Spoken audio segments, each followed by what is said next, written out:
You've had a very detailed talk on India, India's economy by Nilesh. After Nilesh's talk, as I was commenting to him, I'm not sure there's not much that anyone else can add. He's got a 360-degree view of the Indian economy, and therefore you did the right thing by having him here and getting his view. He's in the part of a panel of advisors to the Prime Minister and just the right person to give you a perspective. However, because I've been tasked with this job of talking on the global order being redefined and placing the India way before you, I'll attempt to give you a few thoughts, all of which are evolving since 2014, but accentuated post 2020. Because India has been striving to say a lot of things in the global, high tables. But of course, it is the drastic impact of the pandemic, much before we could lift our heads up to have a war in Europe, and I say war in Europe, but whose impact is felt by countries all over. Now, therefore, the voice of India, which has been 2014 onwards, heard very prominently that there should be a redefining of the global order, has actually gained traction after the pandemic.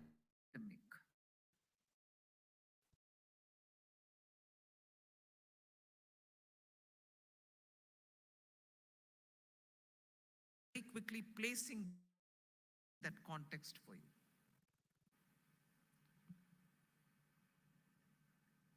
Now, why did this talk about redefining the global order pick up even before the pandemic? If I look at it only from the point of view of finance, or look at it from the point of view of the larger economy, and by which time, that is prior to 2014, the discussions on the climate change, all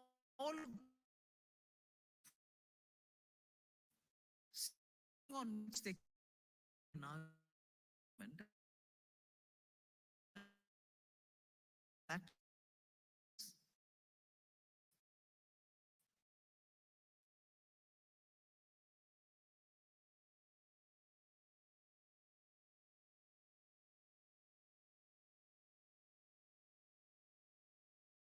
or for the economy related are, if I may say, struggling to cope with the developments of 21st century. You had a huge financial crisis. You also had periodically a lot of aggression and expansion by countries which were moving against sovereign neighborhood. You also had resources of countries which are very precious being commercially and transactionally exploited, undermining the sovereign authorities themselves.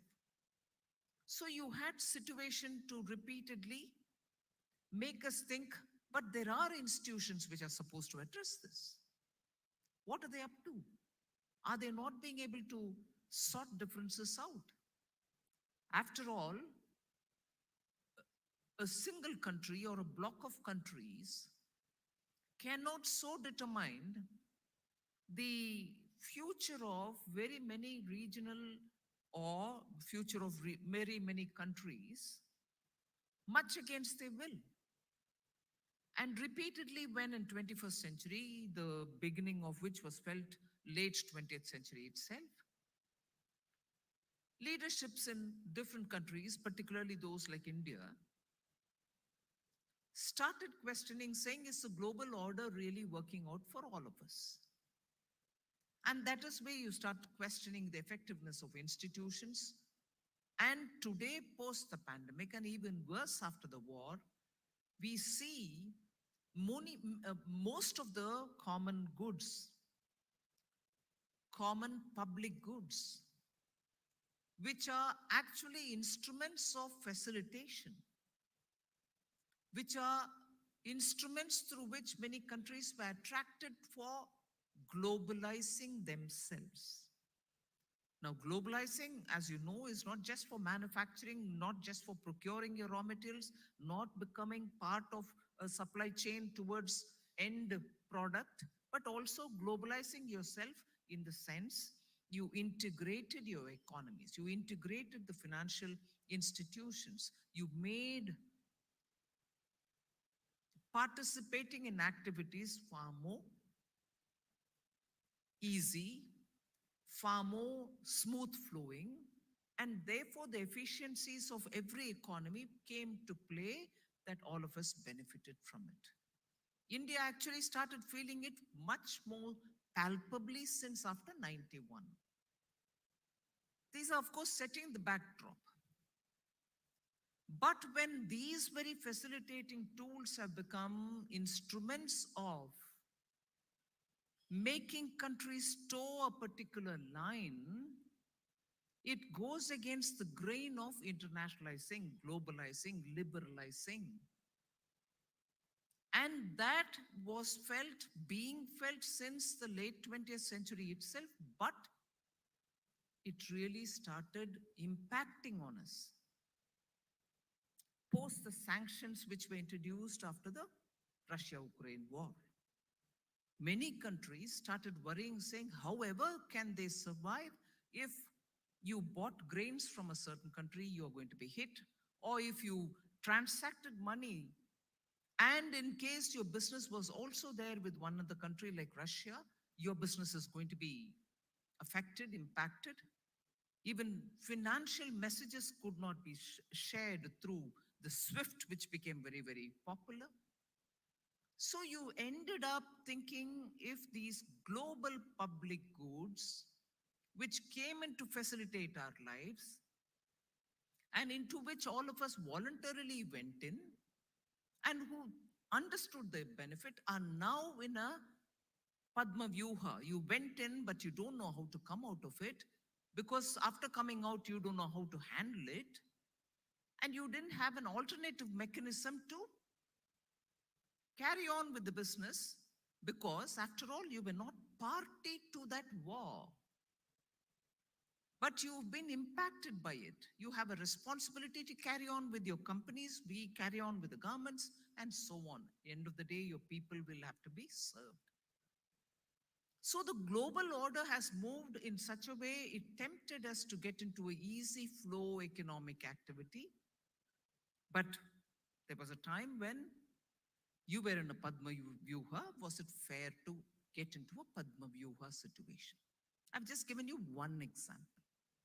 And so is the situation developing in such a way that countries and their voices don't even find an audience, don't even find a rightful hearing.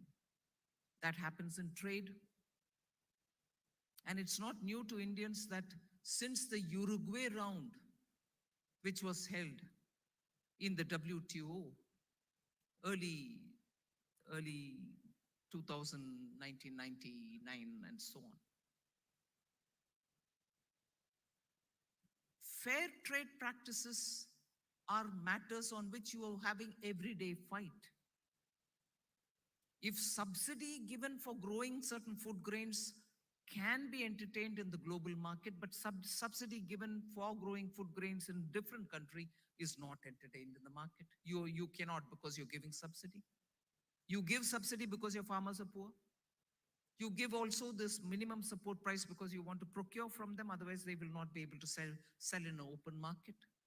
You also give subsidy MSP because you want a buffer stock to be maintained in the country because you never know, because there is a bulk poor population for whom you have to distribute at a very reasonable subsidized price.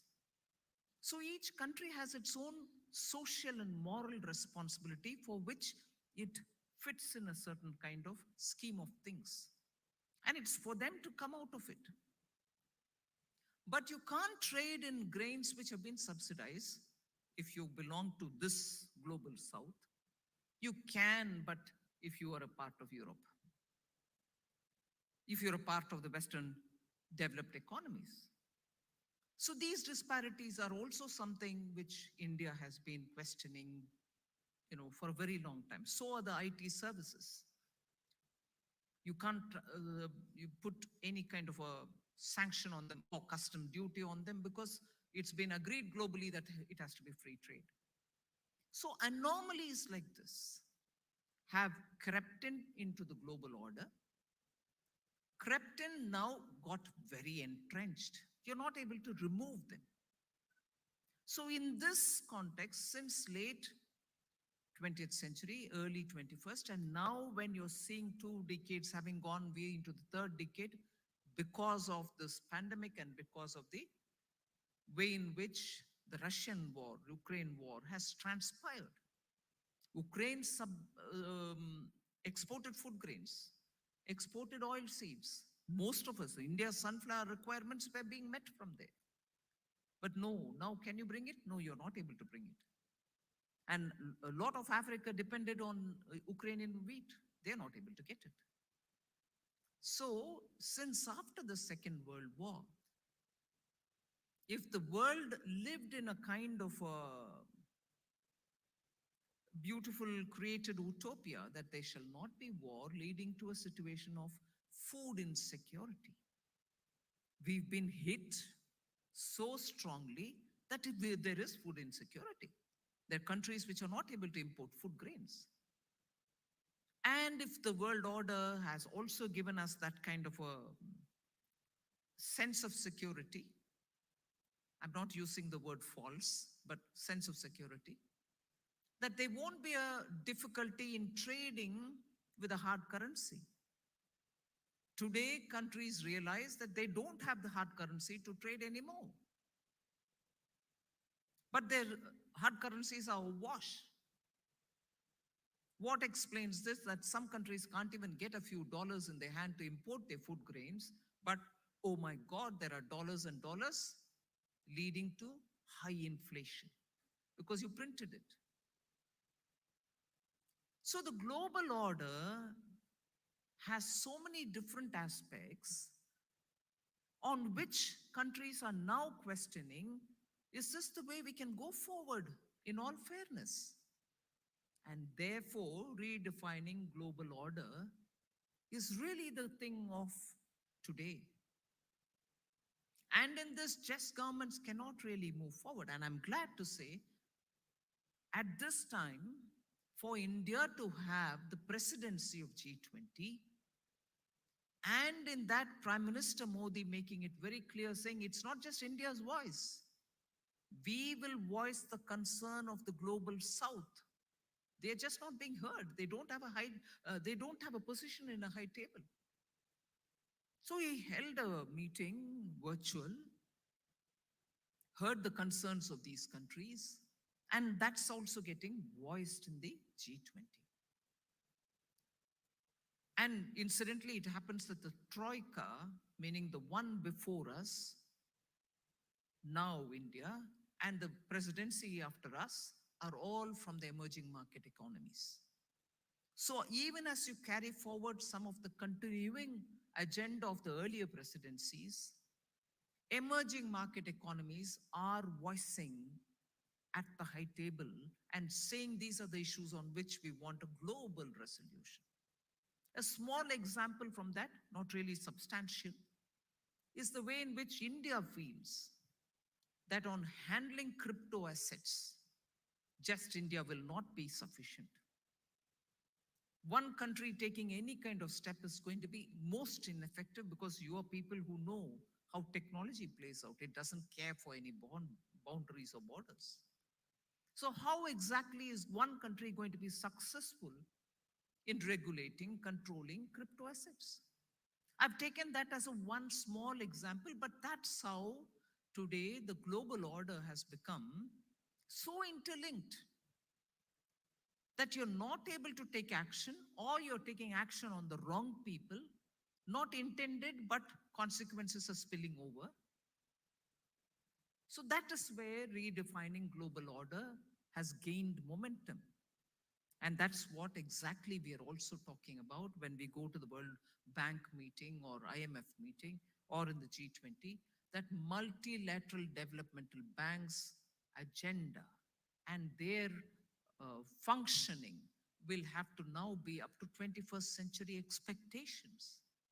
You can't be running a global multilateral developmental bank with the way in which you mobilize resources from the market or from everywhere, like we did in 1920s or 30s or 40s. 20s was not the time, 40s, let us say. Today, the way in which money and also raising resources are far more versatile. So there are so many things on which the global order has to be redefined. Position of countries, voice of countries, concerns of countries will have to find a better hearing. And after all, Asia, Southeast Asia, East Asia, together are going to contribute more than 45% of global economy. The engine is here. And unless the engine is going to be efficient to pull these economies, the global economy is going to come to a standstill. When I say this, it's not an exaggeration. So many developed countries today are on the verge of facing recession. Whereas India, even by I think it was Bloomberg or one such a group, the chance of any country entering a recession now for India is zero.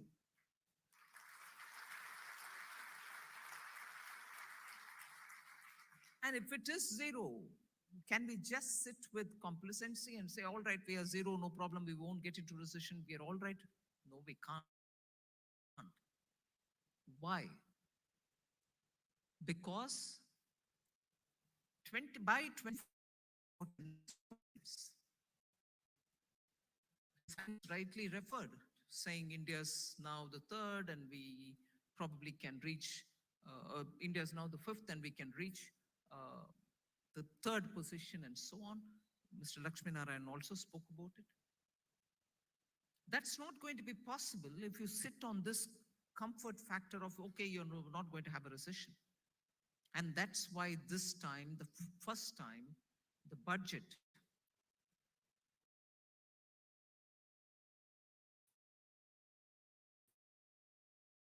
24, the first budget for Amrit Kal. The next 25 years are going to be very critical. You need to be sure that your infrastructure is take it for a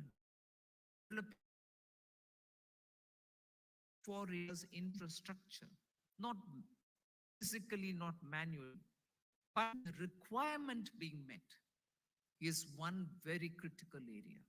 And that is why you find since after 2019-20, when we were spending only about 4 lakh crores, we've gone up to 10 lakh crores now to spend on infrastructure only. That's central government. Unless your infrastructure, and that's just not roads, bridges, ports, but it's also the net connectivity. Today it's going, the optical fiber cables are going at such speed that I think we'll cover all the villages, all the panchayat level villages, which themselves are more than 7 lakhs, I think. I'm giving you an approximate number. We are taking it all. So if it went to the village, where does it go in the village? Does it go to the school? Does it go to the common health center? Or does it go to some kind of a point from where it can be taken to different households? So much thinking goes into making it meaningful. We also had times in India where there were records from Planning Commission, which occasionally one looked into. Drinking water or potable water had already reached our villages. And if I can say, even 25 years ago. But really, did it? So that is where an instrument or a platform like PM Gati Shakti comes into play. It actually brings in about 63 different layers of decision making and says, all right, passing through all these layers actually has it really reached the ground? Efficient use of resources. So electricity, connectivity, basic things which you need for your manufacturing or your services to perform. Last month, we had this good news that the PMI for services has touched 62. Even if it is above 55, it's on expansionary zone. But 62 was a pleasant surprise for all of us. So, infrastructure building is one for the 25 years of Amrit Kal. We need to have such infra, and I'm not here to boast. India is doing well. For all of you all to know you're contributing to it, I'm recalling some. I find, for instance, for example, and many of you all would agree with me, port infrastructure today, airports, Indian airports stand out distinctly compared to many others about which we talked earlier. It's not just the glamorous look, it's the efficient conveyor belts which bring your luggage within a matter of couple of minutes after you reach the point you get it and not having to wait. It's also while getting out the immigration and its clearances. The walk-through becomes easier. You're not looking at board after board to say what next. So these are not small things. So when I say infrastructure, it includes all of it and the internet and other things, undersea cables, submarine cables, all around reaching India. So infrastructure is one, but the Indian way, I like to highlight. In fact, today in one of the interventions that I had in a meeting with young students was a concern which one student voiced saying, "Ma'am, what about the brain drain?" I had to tell him, yes, that was a word which I've heard a lot when in my childhood. We didn't want our trained scientists to go out of the country. We didn't want our, doctors to go out of the country. We wanted to keep them all. But most of them didn't even feel that they were rewarded adequately for the service that they were rendering. And they looked for professional excellence and they wanted it to be rewarding as well. And therefore they went out of the country. At that time, brain drain was a thing. But today, it's not a drain. Indian knowledge skills, knowledge-based skills, knowledge-driven skills are so required everywhere. And in fact, the Indian way, therefore, is to make sure that the global economic systems are all becoming knowledge-driven. You need a certain minimum skill sets to be able to do any job, irrespective of you being an engineer, a doctor, a chartered accountant, or a lawyer, or a teacher, or even a musician. You need a certain basic skill sets with which you promote the skills you have. And unless India recognizes that because we have the potential for it, and therefore become a contributor to the global knowledge systems, knowledge-driven systems, you're not going to be able to really take advantage of what you have. So the Indian way is to recognize that you have the talent sets, the skill sets so required for a knowledge-driven global economy. And in that, I'll just give, just as I gave the crypto as one of the examples, I'll give one example. The achievement of India in the digital payment area, not because we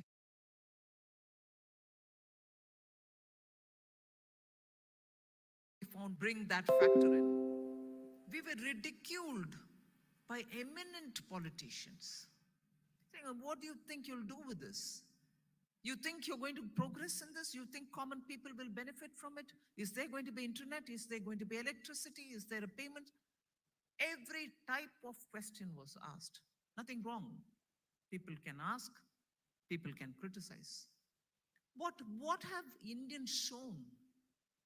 When you bring technical systems or platforms or technology for common use, and if you provide them that on their not so smartphones, in their language, and don't burden them with cost, people take to it. And that's exactly what happened during the pandemic, where people saw that even if no one came to them, or if they came, you were hesitant to touch the currency note, payments were happening. People were paying even 5 rupees for a tomato or 7 rupees for some quantity of a potato. Common people have accepted it. And today, taking that forward, we've taken this digital technology for payment also. It's available for education, it's available for health, it's available for vaccination related records, it's available now for many different areas. Today, you find that someone Indian has tweeted, for instance, that she was extremely happy to have done the payment in Dubai in Indian rupees. Would you have imagined this? Singapore government came forward to sign an understanding with government of India so that the two systems in the two countries will talk to each other real time, and therefore your cross border payments are going to be simply smooth. And this has been really appreciated by most countries, saying, how did you all achieve this? Simply great, flexible, open mindedness of the Indian public. They've taken it up. So, if scaling is possible at a 1 billion level, countries are saying, why can't we do it? I may not want everything about your NPCI. I may want one silo of NPCI, but we are willing to share it. So, knowledge driven is so beautifully exemplified in this one example itself. One other example, again, as simple. You had everything in your phone about where you took your vaccine, what vaccine did you take, is it the first dose, is it the second dose, or have you had the booster dose? So, everything in your phone. You could just show the border authorities of different countries that here it is. Whereas there were people still pulling out papers from their pockets. India could do it. So, infrastructure, technology, innovative technology. Of course, we need huge, big investments for it, the Indian way. And in that, I think you have an important role to play. As CFOs, you are the carriers of the good word. Nothing works like the word of mouth. You can have a full page advertisement saying, oh no, this is it. No, 10 of us can spread a counter to that, and far more effectively. So, by word of mouth from credible people, talking about how investments can make a difference is the Indian way. And that is why I remember last November when Secretary Yellen had come to India, Janet Yellen, US Secretary, Treasury Secretary, she used an expression which was simply caught on by most of us: friend shoring. Businesses which are coming out of countries like China, because they want to, whether they're completely coming out or not, they're at least wanting to expand into other territories, are now taking that clue and understanding that India could be a good shore to bring their businesses in. Apple is a classic example. I don't need to speak about it to Bengaluru. You are the fellows who have received them and given them a very hospitable, entry. So investment is the other thing which we so require. And when you have leaders of different countries, business leaders or political leaders talking about India being a very conducive place to come, you realize it has worked. I remember the insurance sector a couple of years ago in the US would want to come to India because the insurance market needs a lot more players. And Prime Minister heard them and came back to say, come, let's see what we can do about it. We opened up, allowed for FDI, allowed for many other things without compromising on India's interest. Today, insurance players and the numbers which we have actually gives us a better deal in terms of the premium that you pay for each of the insurance. When there is competition, you get better results, better rates, like we have in solar now. Renewable energy, solar used to be per unit somewhere 14 rupees 25 paise. Today it's come down to single digits. More competition, better rates. So infrastructure, investment, newer technology driven, knowledge driven, innovative ways of doing. And finally, which is exactly what I told the ADB when I was there day before yesterday in Korea. And finally, inclusivity. We do have huge disparities of development, huge disparities of well-being among people. So ideally, we need to have greater and greater inclusion, but not freebies. We need to be responsible in our planning. We need to be accountable about how we are using taxpayers' money. We can't fritter it away. Yes, but we need to attend to a certain section which is still desperately in need of hand-holding. I would think, like the way PM says about it, empowering them is more important rather than giving them the sense of entitlement.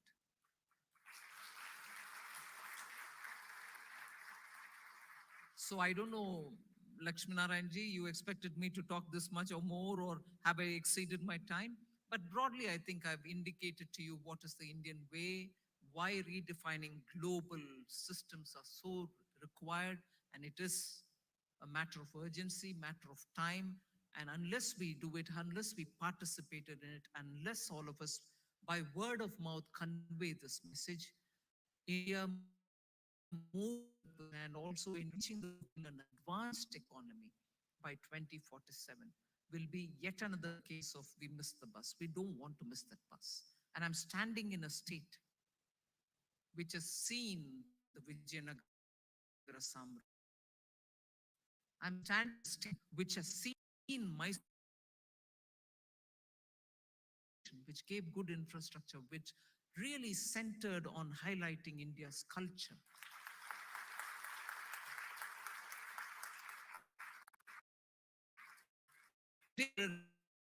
Republic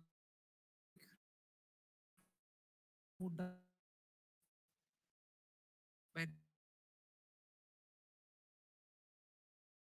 in India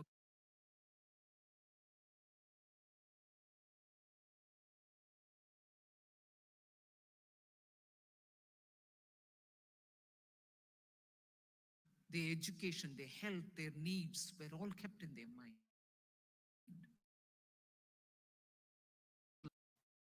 I'm standing here as a member of representing Karnataka. Of course, in South, all of us looked up to Mysore for very many things. Excellent writers lived there. Mysore is a unique town. Mysore is a unique place for many things.